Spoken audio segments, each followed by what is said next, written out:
Before we get to our next guest this morning, I do want to remind you, we had Kelton Hatch in studio yesterday, and Kelton was mentioning to everyone that what we've had is still hunting season, still on, and people obviously have to keep that in mind.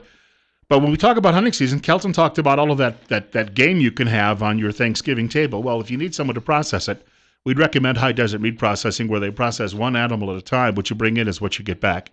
Darren Van Horn has been in the business there over 30 years. Visit High Desert Meat Processing on Facebook and read reviews of other customers. You can give High Desert Meat Processing a call for all of your wild game and domestic needs, 734-9949. High Desert Meat does in-house smoking. Nothing gets shipped out. Specialty meats such as jerky, pepperoni, salami, summer sausage, kielbasa, breakfast sausage, brats. Oh, my gosh, the list goes on. And I drool every time I read it. USDA approved. Darren works closely with local beef growers and their programs to ensure quality meat. 734-9949. Steve Millington is joining us in studio, as he does on Tuesday mornings between 8:30 and 9 o'clock. Welcome back. Good morning. Most people, I think, who are longtime listeners understand Steve is the chairman of the Twin Falls County Republican Party. And he talks about a variety of issues from local to national, state. But the hottest issue right now in Idaho happens to be, we were just talking off air about how the Republicans, statewide Republicans, haven't been so unified probably in years on an issue as they suddenly are when it comes to the refugee resettlement program. It's kind of got a lot of attention the last 72 Yes, hours. It sure has. And rightly so. It's I listened to Newt Gingrich on a television show, and he said, for those who are Christian and truly trodden down and forced into a refugee status by an oppressive government, we don't have a problem with those people coming to America. But we must figure out how to vet all these people and make sure that credentialed-wise, they are of the kind of people who we could assimilate in the United States. There was a story, a Lincoln Drudge today, that said out of like the 3,000 in the latest wave that have come here, only 58 were Christians. And the United Nations says, well, that's because Christians aren't signing up. And I guess they're not signing up because they fear for their lives. If they do sign up, they have put the mark on themselves. They've painted a great big bullseye on the middle of their back. This is a Christian person, and therefore all of those bad things can happen to them. And I suppose that like the shooting down in Oregon 2 or 3 or 4 weeks ago, where the guy said, do you believe in God? And if they said yes, he said, good, you're going to meet him. Boom. Well, if that happened once, you'd stand there and you'd say, wait a minute, if I profess my belief in Christ and God and I identify as a Christian believer, there's a good chance I'm going to get killed right here. Well, all of a sudden, you discover just exactly how committed you are to your beliefs. And many of them said, yes, I'm a Christian, and then he shot them just one after another. But they didn't back down. And so these people in these foreign countries understand that if they identify and recognize a Christian belief, they run the real serious risk of being killed. Now, I've been here 11 months, I guess. I've got to be honest, I've not yet seen a news release like the one I saw yesterday with both Mike Simpson and Raul Labrador's name on it together, along with Jim Risch and Mike Crapo. And Mike Crapo, in fact, shared one of my Facebook posts about all of this on his Facebook page. Yeah. I noticed when I got up this morning. The unity, and I know sometimes they don't always agree on everything, plus the governor. Plus I think Brad Little was on board with this. Yes. And I think that, so you've got from top to bottom, it sets a tone, and I would imagine for a lot of the local people, look, I've been talking to some of the folks on the local level for months about this, and they didn't know what to say. I mean, they were being very, I thought, overly cautious because I think with an election coming up, some were worried that there's enough of these people here now, they could turn an election. But this might make everyone else feel a little bit more bold, right? I think it will embolden a lot of people who will simply say, look, to just accept refugees on a wholesale basis is not an acceptable approach. And I believe you mentioned even this morning, there are plenty of refugees from throughout the world who are not Muslim, Islamic, and we could welcome them. That's not a problem, Come on in, assimilate into our culture and our society and our American system, and you'll do fine. But the problem we run into is those who would just as soon destroy America as embrace it. And that's who we've got to kind of make sure that we don't get crossways with. Now, I noticed that almost 26, I think it's a total of 26, going on 27 governors have said, wait a minute, this thing has got to be adjusted and changed. We don't want any of them unless you figure out how to properly screen and accept all these refugees coming to this country. Otherwise, we don't want them. I think it was 26 by this morning. I think Governor Otter was the 15th because by early yesterday morning there were just like five, and then it just throughout it exploded. the day. Yeah, it just exploded. And this morning they were saying that there was 26 governors, and Otter was about right in the middle of that stream. And there's the Democrat from New Hampshire. She was one of them. The governor of Montana is a Democrat, and he actually he said, look, they've never brought any refugees here, so he said, I don't have any policy right now. But he hinted that if it happened, he would basically join these Republicans. Yes. And you may see that in South Dakota as well, and I think you'll see it in Utah and maybe even Nevada before it's done. I think you will, because this is such the devastation in Paris is just unbelievable. And so far, they've only got a half a dozen or so terrorists involved in the process. So it doesn't take a whole busload of these guys to really raise havoc in the community. It's just one or two at a time. Steve Millington is the chairman of the Twin Falls County Republican Party, joining us in studio this morning, 20 minutes away from 9 o'clock. Bill Colley as well on Top Story. It's 35 on News Radio 1310 KLIX and NewsRadio1310.com. More with the chairman coming up. Our guest in the studio, Steve Millington, is the chairman of the Twin Falls County Republican Party. Joins us on Tuesday mornings between 8:30 and 9 o'clock. Bill Colley with you as well on Top Story on News Radio 1310 KLIX and NewsRadio1310.com. And I was mentioning a few minutes ago high desert meat processing because of something that Kelton Hatch mentioned yesterday. It's great to have a little variety on your table at Thanksgiving, and that includes wild game. High desert meat processing processes one animal at a time, and what you bring in is what you're going to get back. Darren Van Horn, the owner of High Desert Meat Processing in Twin Falls, he's got more than 3 decades experience. Visit High Desert Meat Processing on Facebook, and you can read reviews of other customers. High Desert Meat Processing, you can call them for all of your wild game and domestic needs, 734-9949. They do in-house smoking at the shop. Nothing gets shipped out. Specialty meats, and we've been telling you, Polish dogs, hot dogs, kielbasa, breakfast sausage, pepperoni, salami, summer sausage. Did I mention the summer sausage already? I'll mention it twice because I love the stuff. USDA approved. Darren works closely with local beef growers and their programs to ensure quality meat. 734-9949. Steve Millington and I were talking off air about how the French went in with 2 airstrikes versus 8,000 by the United States, and the French cleaned out the ISIS training center and the command center. So quickly. And it brings up an interesting point. In 48 hours or less, the French government was able to identify specifically the command center and a training center and prepare a strike and take them out. Boom, boom. And we've been dancing sideways on this thing for who knows how long, 8,000 sorties over there, and we can't find them. We can't knock them out. We can't shut them down. What do they do just having target practice on jackrabbits out in the middle of the desert? I mean, this is ridiculous. If you're going to fly 8,000 flies, make them worthwhile. And if all you're doing is having training exercises, leave the guys home. They can go out here on the gunnery range south of Mountain Home and do all the practice they want to have. Heavenly. Oh, boy, this is ridiculous. Well, I was reading, I think it's Joe Klein this morning in Time Magazine. I think they had a link in Real Clear Politics. And he was saying that, he said, even the fact that you've got Republicans, he doesn't like Donald Trump. He doesn't like Ben Carson.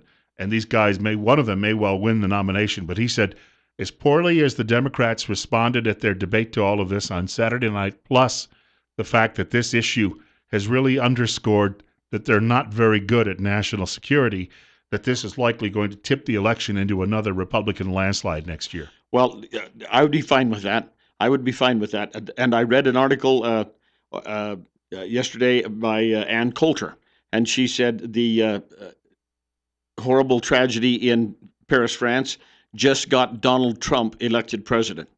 And I looked at that and I thought, whoa. Of course, she's not completely a Donald Trump fan, but the fact that he is the guy who has made a lot of traction out of this immigration policy. Now all of a sudden we look around and we say, well, here is one of the uncomfortable, sad results of a anything goes immigration policy.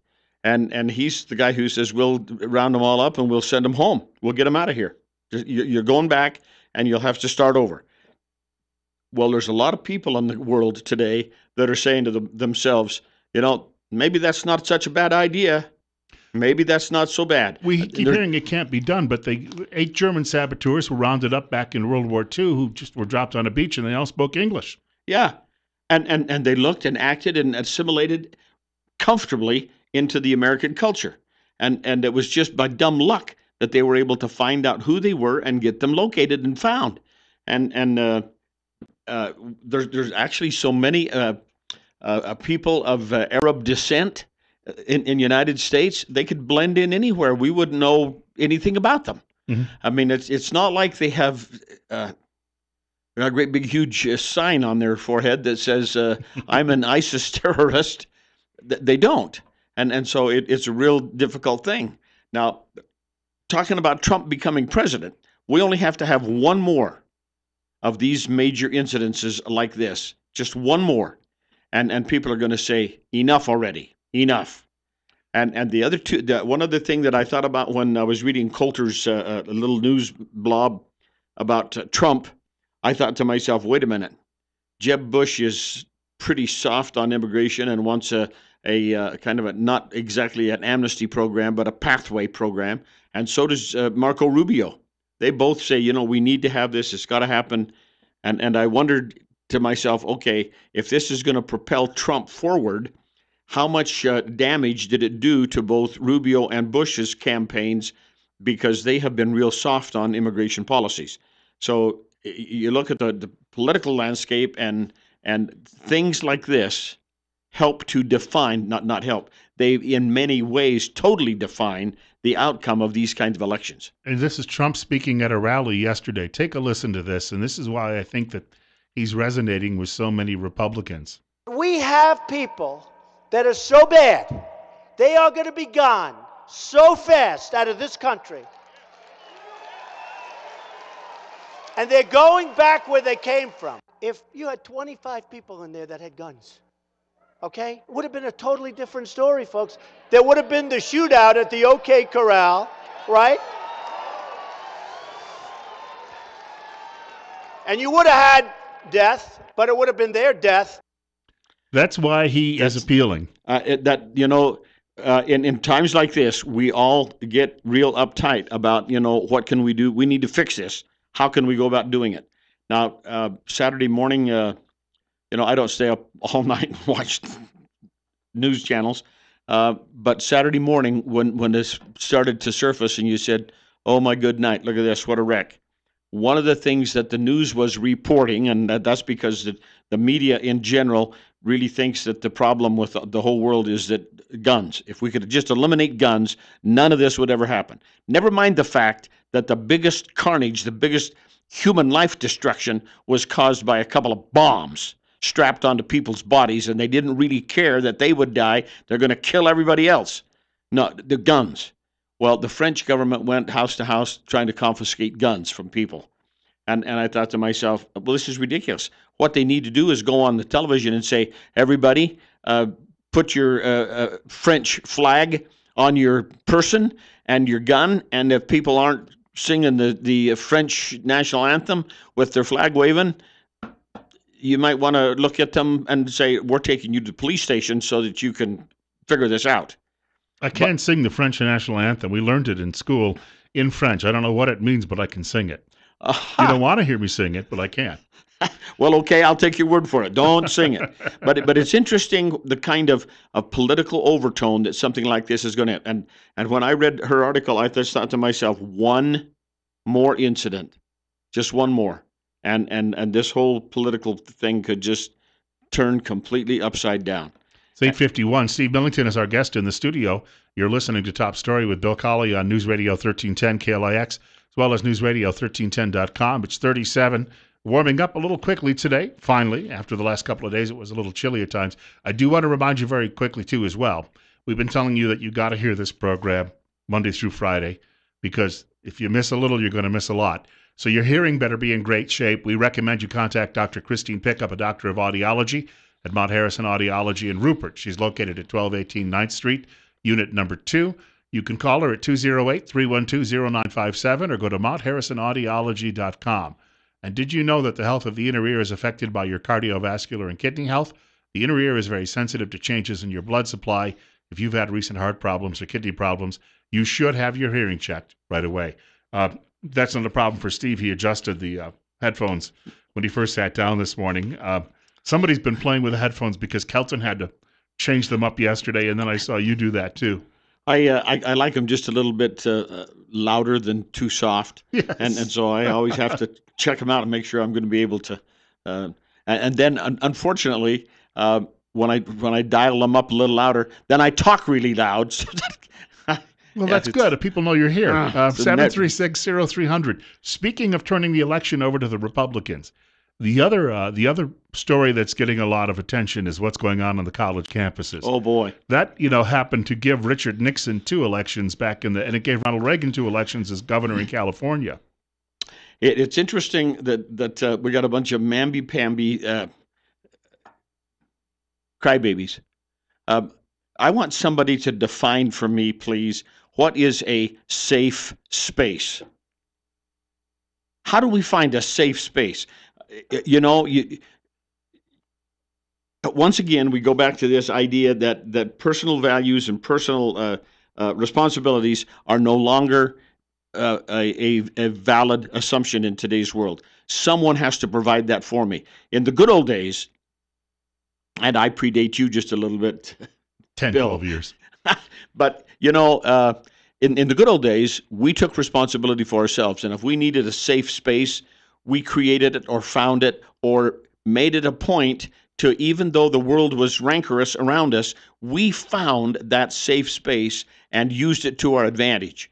And at the same time, we may have to be working through an awful lot of really difficult circumstances, conditions, but we did it anyway.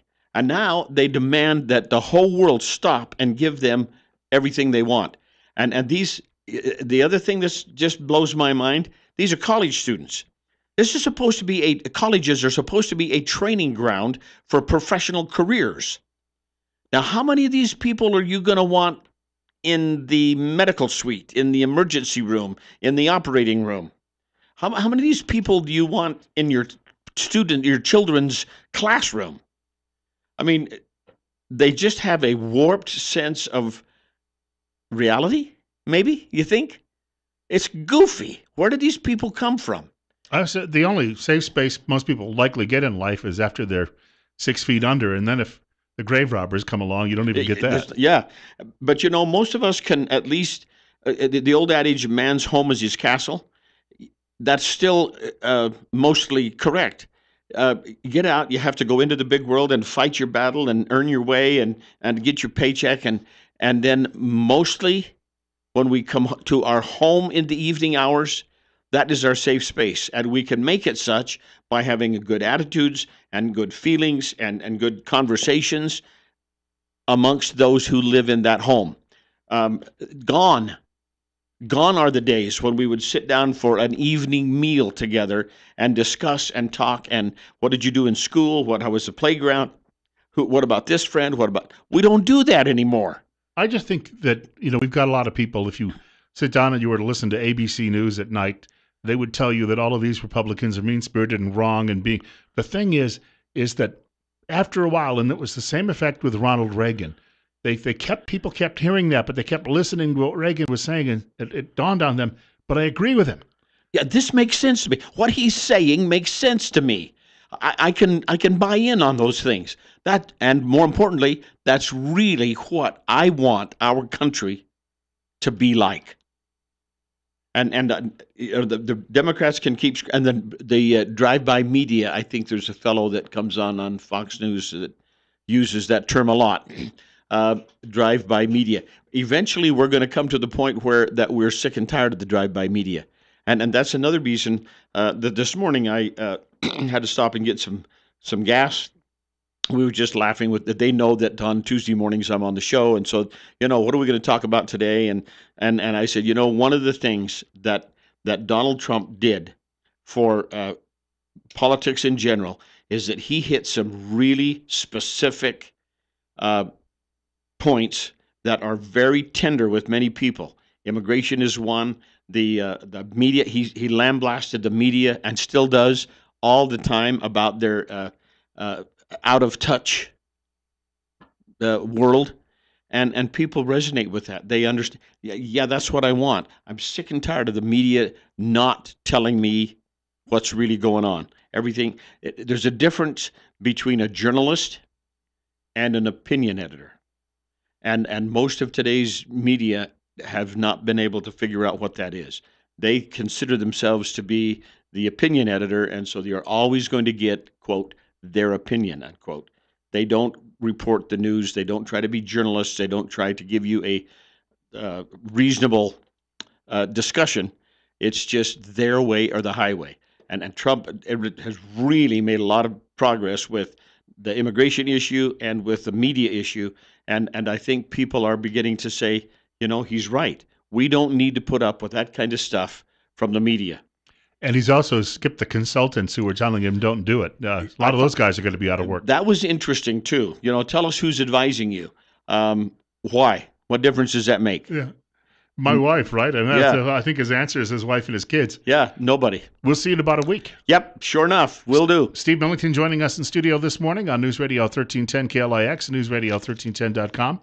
Top story with Bill Colley. Fox News is coming up, and one more hour of the program just ahead.